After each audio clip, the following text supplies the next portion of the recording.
ఆయన సమాధి చేయబడి తిరిగి సజీవునిగా మృతులలోంచి లేచి పరలోక రాజ్యానికి వెళ్ళి ఉన్నారు. ఈ మాటలు వింటున్న ప్రియ సహోదరి సహోదరుడా, దేవుని ప్రజలారా గమనించండి. యేసుక్రీస్తు వారు చెప్పుచూ ఉన్నారు, నేనే పునరుద్ధానమును జీవమును. నా యందు విశ్వాసమునిచ్చిన వారు చనిపోయినను మరలా తిరిగి బ్రతుకుదురు. వారు నిత్య జీవాన్ని స్వతంత్రించుకొని సదాకాలం నాతో జీవింతురని యేసుక్రీస్తు వారు స్పష్టంగా చెప్పి ఉన్నారు.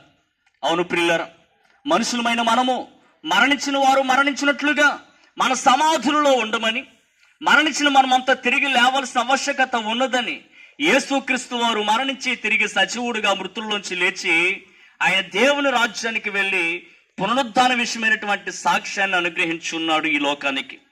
ఈ మాటలు ఉంటున్న పిల్లరా, సిద్ధపడండి, ప్రభు చెంతకు చేరండి.